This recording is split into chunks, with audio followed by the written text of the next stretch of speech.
तो आज हम सीखने वाले हैं। अगले वीडियो में हम लोग सीखे थे प्रेजेंट इंडेफिनिट का अफर्मेटिव सेंटेंस पूर्ण रूप से खत्म हो चुका था। तो आज हम लोग सीखेंगे अफर्मेटिव का सेकंड रूल क्या कहता है। रूल नंबर 2 है अफर्मेटिव का, अफर्मेटिव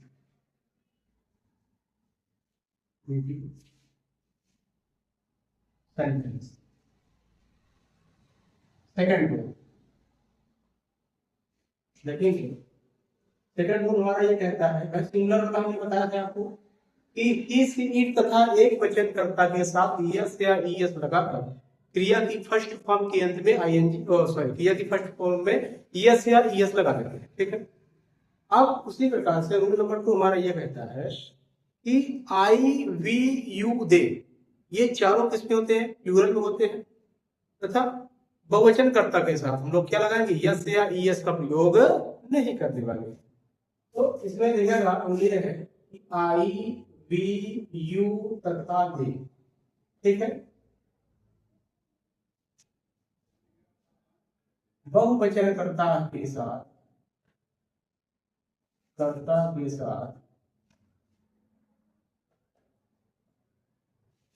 यस या ईएस नहीं लगाते, नहीं लगाते। ये है सरल भाषा में कि नहीं लगाते। तो इसका स्ट्रक्चर के रूप में कैसे करेंगे? पहले आपको लिखना क्या है? सब्जेक्ट लिखना है। आप अगर ये समझना आ रहा है तो इस तरीके से कर सकते हैं। सब्जेक्ट लिखना है, क्रिया की कौन सी फॉर्म लगाना है? फर्स्ट फॉर्म लगाना है। और उसमें जो है आपको यस या यस की कोई आवश्यकता नहीं है। वर्ब की फर्स्ट फॉर्म हो गया, प्लस लिख देना है। उसके बाद डायरेक्टली ऑब्जेक्ट लिखना है और फिर क्या लिखना है? अदर वर्ड अगर कुछ हो तो लिख देंगे। ठीक है। एग्जाम्पल देखेंगे। इसे लिखा है कि वे क्रिकेटर, एग्जाम्पल है, वे क्रिकेट खेलते हैं, वे क्रिकेटर खेलते हैं। ठीक है। वे क्या है? प्लूरल में होता है। तो पहले सब्जेक्ट है, सब्जेक्ट देखो वे है ना, ये वाले में होता है, देखेंगे। अब क्रिया की फर्स्ट फॉर्म, क्रिया देखा है, खेलना, कूदना, उठना, बैठना, टहलना, पढ़ना, लिखना, सब क्या क्रिया होती है। कितना मतलब खेलना होता है, प्ले वाले खेलना होता है। तो क्या उसमें ये जोड़ेंगे? बिल्कुल नहीं जोड़ना है। और उससे क्या है? क्रिकेट देख देख क्या हो जाएगा? क्रिकेट। बात समझ आ रही है? और एग्जाम्पल लेते हैं। तुम, ठीक है, क्या लिखा हुआ है कि तुम अपना पाठ पढ़ते हो, ये लिखा हुआ है। फर्स्ट ऑफ ऑल पहचान देखेंगे क्या ते हुआ है, नहीं आया हुआ है।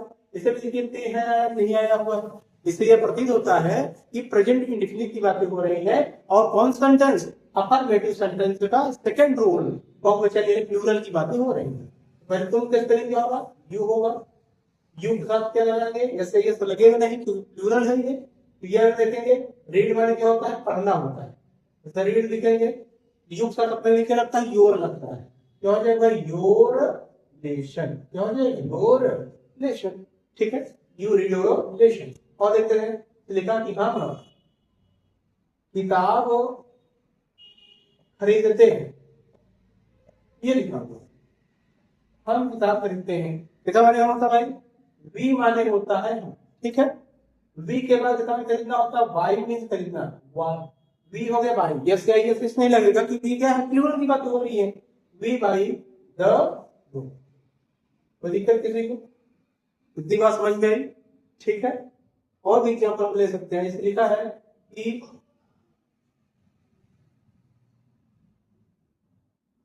मैं अखबार बगीचे में पढ़ता हूं, ये लिखा होता है। मैं अखबार बगीचे में पढ़ता हूँ, समझ में होता है। आई मीन्स होता है भाई मैं, आई के साथ ये बहुवचन है। कितना पढ़ना होता है? रीड माने पढ़ना, आई रीड हो जाएगा। अब क्या पढ़ रहा है? अब एक बार कोई व्यक्ति एक ही लिख पड़ेगा, I read a news paper. News paper कहां पर? बगीचे में। क्या हो जाएगा? In the garden. इतनी बात समझ में आ गई होगी। तो इस प्रकार से हम अफर्मेटिव सेकंड रूल फॉलो कर सकते हैं। हर रूल हमारा क्या रहता है, कौन सा है, देखेंगे इसको।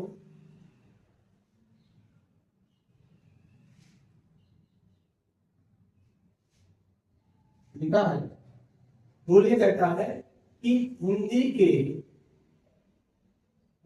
के वाक्यों के अंत में ता, ती, ते के अनुसार है, हूं, हो का अनुवाद नहीं करते।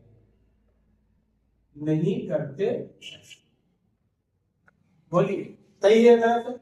हमें देखा जाए, पढ़ते हैं, पढ़ते हो तो भाई हमने इसकी इंग्लिश पढ़ना तो लिखा, लेकिन क्या है वो क्या स्पेलिंग लिखा था, नहीं लिखा, तो इसका मतलब हम इसका ट्रांसलेशन नहीं करते हैं। बस समझ में, ये तुम्हारा ये कहता है तीसरा वाला। ठीक है, इस प्रकार से पूर्ण रूप से अफर्मेटिव सेंटेंस क्या होता है, समाप्त होता है। हम लोग सीखेंगे नेक्स्ट वीडियो में नेगेटिव सेंटेंस।